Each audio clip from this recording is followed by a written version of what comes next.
Hey guys, welcome to my channel. A man named Jack was cursed to live the same day over and over for the rest of his life. He woke up every morning to the song, "Another One Bites the Dust" by Queen. At first he was happy because it meant that he could live the same day over and over and do whatever he wanted without any consequences. But as the days went on, he became very scared and desperate. He needed help but didn't know who to turn to. So he wrote down everything he knew about his situation in a diary. And if you want to hear what he wrote, stay tuned. This is a story from a diary.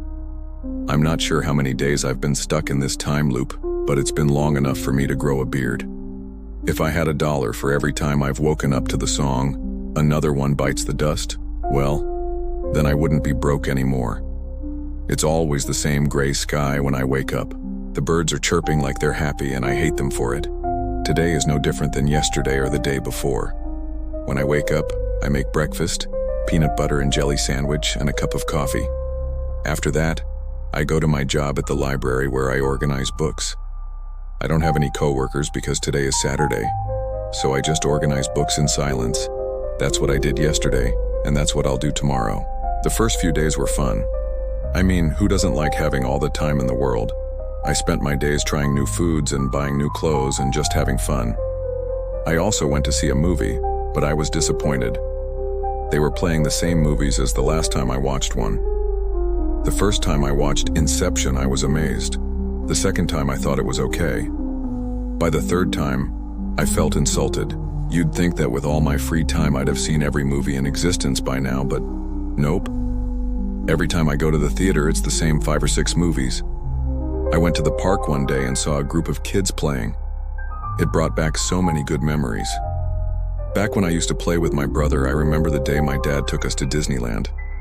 My brother always wanted to go there, but we never had the money.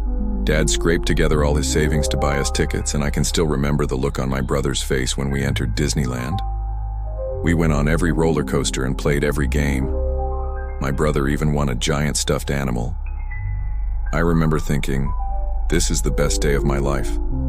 Well, turns out it was the best day of both our lives because he died the next day from cancer.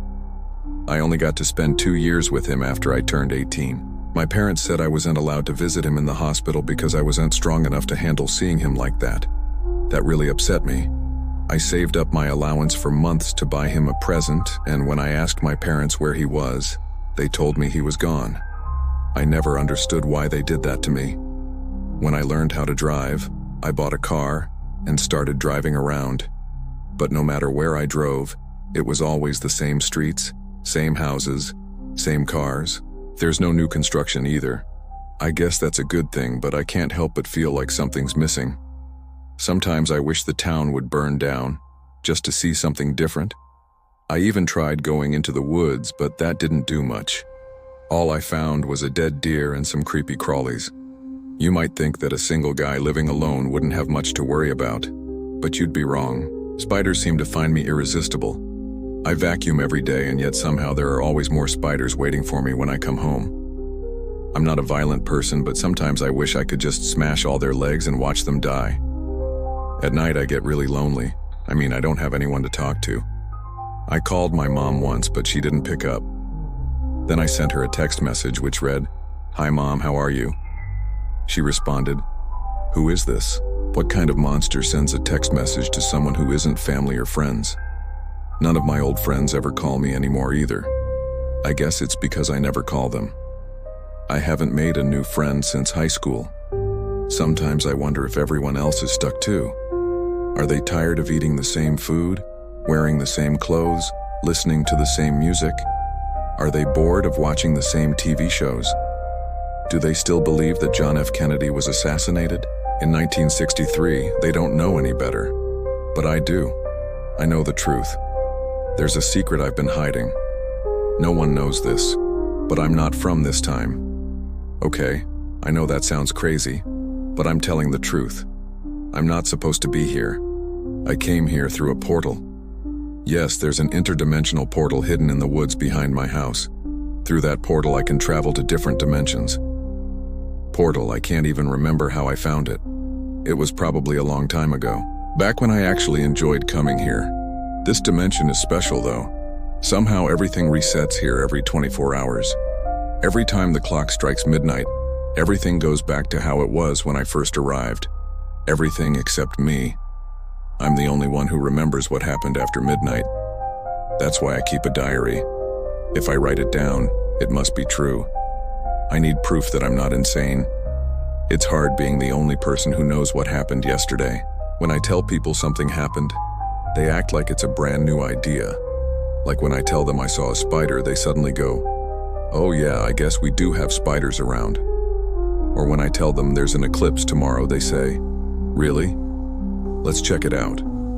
It's like every conversation is happening for the first time. Being trapped here is driving me insane. I can't take it anymore. I need to go home. I tried jumping into the river, hoping that maybe the water would wash away my memories, but it didn't. I've considered ending my life, but I don't think that would work either. I tried hanging myself, but when I woke up the next day, the rope was gone. It's like nothing I do matters. Nothing changes. Today I went to the portal and waited for it to open. I can't go home if I can't find another dimension to jump to. I wasted a lot of time sitting there, but eventually it opened and I jumped through. Unfortunately, it wasn't my dimension. I landed in a world covered in snow. I quickly ran back to the portal, but when I jumped through, it brought me back to the same place. The portal isn't working right. I'm doomed to be stuck here forever. There's no one else here. I'm truly alone. I tried walking into the forest, but it didn't help. The trees just kept repeating themselves. I threw stones into the ground and carved my name into a tree. But when I came back the next day, it was all gone. I screamed into the sky, wishing someone would hear me, but no one did. I'm giving up hope. I'm so tired of running around and doing the same things every day. Sure, I could run around and explore all these places, but what's the point? I'm giving up. I don't care anymore. I sat down on a nearby log and closed my eyes. I started crying. Maybe if I cry long enough, I'll fall asleep. And maybe if I never wake up, my consciousness will spread throughout the universe. Maybe then I'll finally be at peace. Well, that's what was written in the diary. And as you can imagine, Jack was a pretty sad and lonely guy. Stuck reliving the same day over and over again, slowly losing his mind. But what do you think he should do next? Leave a comment below with your ideas and I'll make part 2 based on your suggestions. Thanks for watching.